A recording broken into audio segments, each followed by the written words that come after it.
Hello student, आज से हम एक नए चैप्टर की शुरुआत करने जा रहे हैं। यूनिट नंबर आपकी कौन सी है? 5 है। इसमें क्या पढ़ने जा रहे हैं? उपसय संयोजन यौगिक कौन सा होता है, इसके बारे में हम पढ़ेंगे आपका। आज सबसे पहले बात करते हैं इसमें कौन कौन सा टॉपिक आपके लिए इंपॉर्टेंट है, उस टॉपिक को देखेंगे, उसका इंट्रोडक्शन लेते हैं और फिर टॉपिक चालू करते हैं। टॉपिक का नाम क्या है? सबसे पहले अब हम देखेंगे परिचय। किसके परिचय देखेंगे? आपका उपसय संयोजक यौगिकों का परिचय के बारे में सुनेंगे आपका। यहाँ से आपका पेपर में 2 नंबर तक का क्वेश्चन पूछा जाता है, जैसे आपका द्विक्लबड़ क्या है, आपका उपसय संयोजक यौगिक क्या है आपका, या संकर आपका यौगिक क्या है, इसके बारे में आपका यहाँ से 2 क्वेश्चन पूछा जाता है, या इसमें आपका डिफरेंस पूछा जाता है। यहाँ से 2 नंबर क्वेश्चन आता है आपका। फिर हम देखेंगे आपका यौगिकों से संबंधित प्रमुख शब्दावली, यानी कि हम जब उपसय संयोजक यौगिक पढ़ने जा रहे हैं, इससे संबंधित क्या होंगे आपके कुछ प्रमुख टर्मोलॉजी होती है। टर्मोलॉजी हमको क्या करना होगा, पढ़ना होगा, तब जाके चैप्टर हमको क्या होगा, समझ में आएगा। तो हम इसमें क्या देखेंगे, प्रमुख शब्दावली देखेंगे। इसमें से जैसे आपका एक लीगेंड है, आपका क्या है, लीगेंड पेपर में बहुत आता है। एक आपका क्या है, कीलेट है, आपका कीलेट पेपर में बहुत आता है। और बहुत सारे ऐसे आपके शब्द मिलेंगे जो पेपर के लिए क्या आपके बहुत ज्यादा उपयोगी हैं। यहाँ से समझ लीजिए पेपर में आपका 2 से 4 नंबर तक का क्वेश्चन यहाँ से बनता है आपका। ठीक है। अगर कहेंगे अगला टॉपिक क्या है आपका, उपसय संयोजक यौगिकों का नामकरण। क्या है आपका, उपसय संयोजक यौगिकों का नामकरण। ये जो टॉपिक है, ये मोस्ट इंपॉर्टेंट है। क्या आपका मोस्ट इंपॉर्टेंट है, क्योंकि ये पेपर में क्या आता है, इससे हमेशा आपके 2 नंबर से लेकर के 4 नंबर तक ये फिक्स रहता, आता ही आता है। हर साल यूपी बोर्ड के एग्जाम में आपका यहाँ से क्वेश्चन देखने को मिलता है। इस टॉपिक को हम लोग बहुत अच्छे से डिटेल में इसको स्टडी करेंगे आपका। जो अगला टॉपिक है क्या है, उपसय सह संयोजक यौगिकों के सूत्र लिखना। अभी रिसेंट पेपर में देखे गए हैं क्या, अभी तक क्या आता था, जो कंपाउंड दिए जाते थे उनका हम लोग नामकरण देख रहे थे, और पेपर में भी क्या आने लगा, आपका नाम दिया जाएगा, उससे क्या करना, उसका सूत्र जनरेट करना है, यानी हमें सूत्र बनाना सीखना पड़ेगा आपका। तो ये एक टॉपिक है आपका। अगला टॉपिक है वर्नर का सिद्धांत। ये भी बहुत बार आपका पेपर में आया हुआ है, 2 नंबर में भी आता है, 4 नंबर में भी आता है, यानी 2 नंबर में भी पूछा गया, 4 नंबर पूछा गया आपका। अगला टॉपिक इसमें आपका प्रभावी परमाणु क्रमांक या संख्या नियम कहा जाता है। इसको क्या कहा जाता है, आपका EAN नंबर आपका कहा जाता है। ये भी 1-2 बार पेपर में पूछा गया है, ये आपके इस टॉपिक के अंतर्गत शामिल है। आगे बात करते हैं समाव्यपता। एक मोस्ट इंपोर्टेंट टॉपिक है इसका आपका, पेपर में इससे आपका लॉन्ग क्वेश्चन भी आता है और आपका शॉर्ट नंबर यानी 2 नंबर का भी क्वेश्चन आता है। अगला टॉपिक आपका उपसय संयोजक यौगिकों में आबंध। हम यहाँ क्या देखेंगे, इसका बॉन्डिंग कैसे होती है, किस प्रकार से इसमें बंध पड़ेगा आपका। नेक्स्ट टॉपिक है आपका संयोजकता आबंध सिद्धांत, यानी कि बैलेंस बॉन्ड थ्योरी। ये आपके लिए पेपर के लिए क्या मोस्ट इंपॉर्टेंट है आपका। अगला है आपका क्रिस्टल क्षेत्र सिद्धांत, यानी CFT बोला जाता है आपका। और लास्ट में पढ़ेंगे क्या, उपसय संयोजक यौगिकों का महत्व। इस प्रकार से यह टॉपिक क्या हो जाएगा, आपका चैप्टर अच्छे से आपका फिनिश होगा। और पेपर में ध्यान रखिएगा, इसका वेटेज 6 नंबर से लेकर के 12 नंबर तक आपका पेपर में यहाँ से आता है। तो चालू करते हैं आज का जो पहला टॉपिक है, इंट्रोडक्शन हम लोग देखेंगे। आप अगर हम बात करते हैं इसके इंट्रोडक्शन का, तो इंट्रोडक्शन देखते हैं। जब बिलियन में 2 या 2 से अधिक सामान्य या साधारण आणविक अनुपात में जुड़े होते हैं। क्या जुड़े होते हैं आपके, 2 या 2 से अधिक जो साधारण क्या होते हैं आपके लवण होते हैं, वह क्या होगा, आणविक अनुपात में जुड़े रहते हैं। तो एक नए यौगिक का क्या करेंगे, आपका क्रिस्टल प्राप्त कराएंगे। आपका क्या करेंगे, एक नए यौगिक के क्रिस्टल बनाएंगे। ये यौगिक क्या कहलाते हैं, आपके आणविक या योगात्मक यौगिक कहलाते हैं। आपका हमने क्या कहा, आपका 2 या 2 से अधिक जो सामान्य लवण होते हैं, इनको क्या आणविक अनुपात में हम क्या करें, किसी जलीय विलयन में डालें, और वहां से क्या होंगे, नए यौगिकों के क्रिस्टल आपको प्राप्त होते हैं। उसको क्या कहा जाएगा, ऐसे यौगिक क्या कहलाएंगे, आपके आणविक या योगात्मक यौगिक कहलाते हैं। फॉर एग्जाम्पल जैसे हम देखें, आपका K2SO4 यानी पोटेशियम सल्फेट है आपका, ये अलग आपका लवण है, सामान्य लवण है। इसके साथ अगर हम मिला दें आपका Al2SO4 का होल थ्राइस, यानी एल्यूमिनियम सल्फेट का होल थ्राइस है आपका जी इसका, और आपका 24 अगर जल का अणु मिलाते हैं, तो यहाँ से क्या होगा, ये अणु आपस में जुड़ करके एक नए क्रिस्टल यौगिक का क्या करेंगे, आपका निर्माण करेंगे। क्या बनेगा आपका, K2SO4 Al2SO4 का होल थ्राइस 24H2O।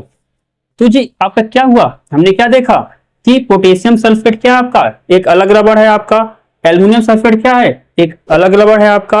हमने क्या किया, इसको जल में मिलाया, मिलाने के बाद क्या हुआ आपका, पोटेशियम सल्फेट और एल्युमिनियम सल्फेट के मिक्सचर एक निश्चित अनुपात में जुड़ करके नए क्रिस्टल यौगिक का निर्माण करते हैं। इस क्रिस्टल यौगिक का नाम क्या है, आप कमेंट बॉक्स में बताइएगा। और देखते हैं, जैसे अगर आपका क्या है, कॉपर सल्फेट, अमोनिया और जल के अणु मिलाते हैं आपस में, तो ये भी यहां से भी क्या होगा, एक क्रिस्टल का अणु प्राप्त होता है। कैसे होता है देखिए, कॉपर NH3 का होल 4 और SO4 और H2O, ये भी क्या है, एक आपका क्रिस्टल का यौगिक प्राप्त हुआ है। इसको अगर हम बैलेंस करेंगे, आपका यहाँ अमोनिया के कितने मॉलिक्यूल हैं आपके, 4 मॉलिक्यूल हैं। कितने मॉलिक्यूल हैं आपके, 4 मॉलिक्यूल हैं। तो यहाँ देखेंगे कॉपर सल्फेट, यहाँ पे अमोनिया और जल के अणु को जब मिलाया जाता है तो यह भी क्या होता है, क्रिस्टल का अणु ही आपको प्राप्त होता है। तो इस प्रकार हम कह सकते हैं, जब विलयन में यानी जलीय विलयन में 2 या 2 से अधिक सामान्य लवण को आणविक अनुपात में मिलाया जाता है, यानी एक निश्चित अनुपात में मिलाया जाता है, तो नए क्या होंगे, क्रिस्टल के यौगिक प्राप्त होते हैं। ये यौगिक क्या कहलाते हैं, आणविक या योगात्मक यौगिक कहलाते हैं। अगर हम बात करेंगे आणविक या योगात्मक यौगिक को कितने भागों में वर्गीकृत किया जाता है आपका, तो आपको पता होगा कि आणविक या योगात्मक यौगिक को 2 भागों में वर्गीकृत किया जाता है। कितने भागों में वर्गीकृत किया जाता है आपका, 2 भागों में वर्गीकृत किया जाता है। क्या है आपका, अगर हमने कहा आणविक या योगात्मक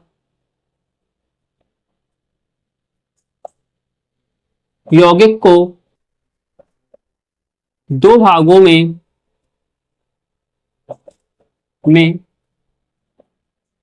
वर्गीकृत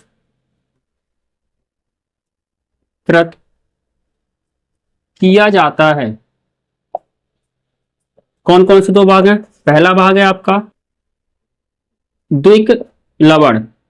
कौन सा है आपका, पहला द्विक लवण है आपका। दूसरा कौन सा है आपका, संकर लवण। संकर लवण, इसको क्या कहते हैं हम लोग, उप सह संयोजक यौगिक। ठीक है, अगर आप समझे कि आणविक या योगात्मक यौगिक को 2 भागों में क्या किया जाता है, आपका वर्गीकृत किया जाता है। पहला कौन सा आपका द्विक लवण है आपका, दूसरा कौन सा है आपका संकर लवण। इसको क्या कहा जाता है, उपसह संयोजक यौगिक के नाम से भी का जाना जाता है। इसी को हम लोग और क्या कहते हैं, संकुल यौगिक भी कहा जाता है। क्या कहा जाता है आपका, संकुल यौगिक भी कहा जाता है आपका। तो हम देखते हैं अब क्या आपका द्विक लवण क्या होता है आपका। यदि हम बात करते हैं डुअल साल्ट या द्विक लवण क्या होता है आपका, ये पेपर में एक आध बार दो बार पूछा गया है आपका। तो किसे कहेंगे, वे यौगिक या लवण जो जल में या विलयन में अपनी पहचान खो देते हैं। इसका मतलब क्या है, इसका मतलब ये है कि ये यौगिक क्या करते हैं, अपने सरल आयनों में पूर्ण रूप से क्या हो जाएंगे, आपके वियोजित हो जाते हैं। क्या कहलाते हैं, आपके द्विक लवण कहलाते हैं। हमने क्या बताया आपको, हमने यह बताया कि ऐसे लवण पाए जाएं जो जल में जाने के बाद अपने आयनों में क्या होते हैं, पूर्ण रूप से आयनीकृत हो जाते हैं, यानी अपनी पहचान को पूरी तरीके से क्या कर देते हैं, खत्म कर देते हैं, द्विक लवण कहलाते हैं। जैसे एग्जांपल देखिएगा, हमने आपको अभी एक एग्जांपल बताया था, क्या K2SO4 Al2SO4 का होल थ्राइस 24 H2O, यह क्या आपका एक क्रिस्टलीय यौगिक है, यानी आपका। और इसको जब हम जल में घोलते हैं, किसमें घोलेंगे, जल में घोलेंगे, तो क्या होगा, यह आयनीकृत हो जाता है। कैसे आयनीकृत होता है देखिएगा, अगर हम कहेंगे पोटेशियम सल्फेट है तो ये किसमें टूटेगा आपका, पोटेशियम प्लस आयन में टूटेगा, सल्फेट माइनस आयन में -2 आयन में टूटेगा। यहां से बैलेंस करेंगे तो पोटेशियम का 2 मॉलिक्यूल मिलेंगे आपके। उसके बाद अगर हम कहेंगे एल्युमिनियम सल्फेट क्या होगा, ये टूटेगा किसमें, एल्युमिनियम +3 में, और सल्फेट -2 में टूट जाएगा आपका। यहां से बैलेंस करेंगे तो आपका एल्युमिनियम कितना आएगा, आपका 2 मॉलिक्यूल हो जाएगा, और सल्फेट कितने मॉलिक्यूल हो जाएंगे आपके, 3 मॉलिक्यूल हो जाएंगे।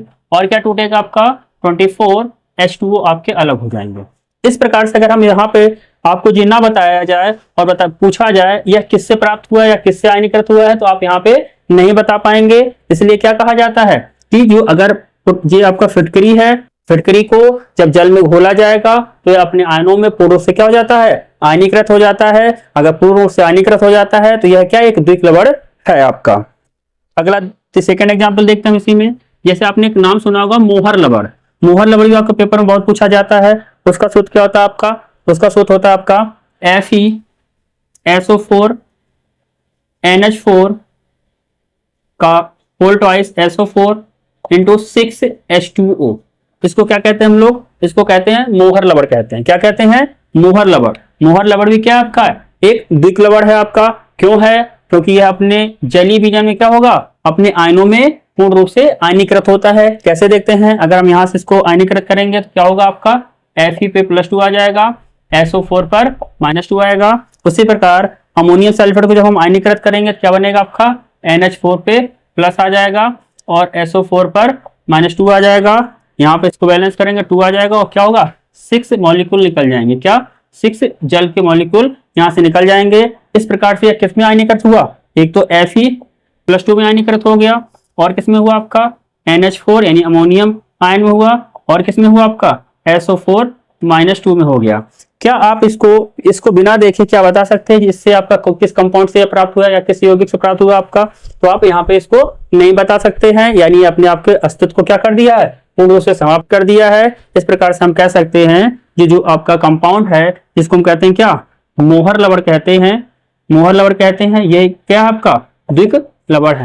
आगे देखते हैं संकुल यौगिक क्या है आपका, ऐसे यौगिक या वे यौगिक जो विलयन में अपनी पहचान को क्या करते हैं, बनाए रखते हैं। इसका मतलब क्या है, यह पूर्ण रूप से क्या होते हैं अपने सरल आयनों में क्या होते हैं विभक्त, यानी बट्टे नहीं है, विभक्त नहीं होंगे, आपका संकुल यौगिक कहलाते हैं। क्या कहलाते हैं आपके संकुल यौगिक कहलाते हैं। क्या होता है यार, कुछ ऐसे यौगिक भी पाए जाते हैं जो क्या है अपने जलीय विलयन में क्या होंगे अपने आप को पूर्ण रूप से आयनीकृत नहीं करते हैं, यानी अपने सरल आयनों में अपघटित नहीं होते हैं। उनको क्या कहा जाएगा आपका संकुल यौगिक कहा जाएगा। इन्हीं संकुल यौगिक को क्या कहते हैं हम लोग उपसहसंयोजन यौगिक या संकर लवड़ के नाम से भी जानते हैं। आई होप ये समझ में आया होगा। एग्जाम्पल देखते हैं। एग्जाम्पल में जैसे हमने कहा आपको K4FeCN का होल 6 ये एक कंपाउंड है आपका। इस कंपाउंड में क्या है आपका, यह एक संकुल यौगिक है। कैसे मानेंगे हम इसको, अगर हम इसको जल में आयनीकृत करते हैं तो क्या देखेंगे आपका, यहां से पोटेशियम क्या बनेगा आपका प्लस बन जाएगा और क्या बनेगा आपका FeCN का होल 6 क्या बना, होल 6 बना। इस पे क्या आएगा आपका -4 आएगा और यहाँ क्या होगा 4 मॉलिक्यूल आ जाएंगे। तो आप यहाँ देख रहे हैं क्या जो K4 है FeCN का होल 6 है, यह अपने सरल आयनों यानी यह इस प्रकार से नहीं टूटता, K प्लस में आपका Fe+2 में या फिर आपका Cn माइनस में, यह इसमें आयनीकृत ना हो करके यह सिंपल से फॉर्म में इस अवस्था में आयनीकृत हो रहा है, यह पूर्ण रूप से आयनीकृत नहीं हो रहा है, इसलिए है क्या आपका एक संकुल यौगिक है। और एग्जांपल देखते हैं इसी प्रकार से। अगर आपको समझ नहीं आया तो एक एग्जांपल और देखते हैं। जैसे हमने कहा आपका कॉपर NH3 का होल 4 SO4 जैसे ये कंपाउंड है। इस कंपाउंड में क्या होगा, यह भी एक संकुल यौगिक है। कैसे पता आपका, अगर हम इसको आयनीकृत करेंगे तो क्या देखेंगे, जो आपका ब्रैकेट के अंदर है उसको इधर आ जाएगा, क्या आएगा CuNH3 का होल 4 और क्या होगा इस पे क्या आएगा -2 आ जाएगा, सॉरी +2 आएगा और इसके साथ में क्या आएगा SO4 पर -2 आ जाएगा। तो आप क्या देख रहे हैं, यहां से इसको जब आयनीकृत कर रहे हैं तो यह सामान्य रूप से इस अवस्था में आयनीकृत हो रहा है। लेकिन अगर हम इसको पूर्ण रूप से आयनीकृत करेंगे तो क्या बनना चाहिए आपका कॉपर +2 NH3 और SO4 पर -2। जी आपका कंपाउंड यहां से प्राप्त नहीं हो रहा, यानी अपने पूर्ण रूप से आयनीकृत अपने आयनों में नहीं होता है, इसलिए यह क्या है आपका एक आपका संकुल यौगिक है। हम बात करते हैं द्विक्लवड़ या उपसहसंयोजक यौगिकों में अंतर क्या होता है आपका, तो यही बात करेंगे। द्विक्लवड़ क्या होता है, यह केवल क्या होता है आपका ठोस अवस्था में अपना अस्तित्व बना के रखता है, जबकि जलीय अवस्था या गलित अवस्था में क्या करता है अपनी पहचान को यानी अपने अस्तित्व को क्या कर देता है, खो देता है। जबकि उपसहसंयोजक यौगिक में क्या होता है, यह ठोस हो, जलीय अवस्था में हो या गलित अवस्था में हो तो अपनी अस्तित्व को क्या बना के रखता है, यानी अपनी पहचान को बनाए हुए रखता है आपका। दूसरा पॉइंट देखते हैं आपका, द्विक्लवड़ परमाणु या अणु अवस्था में क्या करता है, के मध्य आपके आयनिक बंध पाया जाता है, यानी द्विप्लवर जो होते हैं उनके अणुओं के मध्य या उनके परमाणुओं के मध्य कैसा बंध पाया जाएगा, आपका आयनिक बंध पाया जाता है। जबकि उपसहसंयोजकों में क्या देखा जाएगा कि आयनिक बंध भी पाया जाता है, सहसंयोजक बंध पाया जाता है और उपसहसंयोजक बंध, यानी तीनों प्रकार के बंध इनके अणुओं या परमाणुओं के मध्य पाया जाता है। वही बात करेंगे भौतिक गुण, ये आपके क्या करते हैं, अवयव कणों से भिन्न रखते हैं, यानी जो हमारा द्विप्लवर है इसके भौतिक गुण कैसे होंगे, अपने अवयव कण यानी अपने अणुओं से कैसे होते हैं, आपके भिन्न होते हैं। लेकिन रासायनिक गुणों में क्या करते हैं, यह समानता प्रदर्शित करते हैं। जबकि आपका उपसहसंयोजक में क्या देखोगे आप, इनके भौतिक एवं रासायनिक गुण अपने अवयव कणों से हमेशा क्या होते हैं, आपके भिन्न होते हैं। आज के लिए बस इतना ही। आगे वाले वीडियो में हम देखेंगे आपके उपसहसंयोजकों से संबंधित शब्दावली क्या है। अगर आपकी वीडियो यह पसंद आई हो तो अपने दोस्तों में शेयर करें। चैनल को सब्सक्राइब नहीं किया है तो आप सब्सक्राइब कर लीजिए, बेल आइकन दबा लीजिए ताकि आगे के आने वाले नोटिफिकेशन आपको आसानी से मिल सके। धन्यवाद। जय हिंद।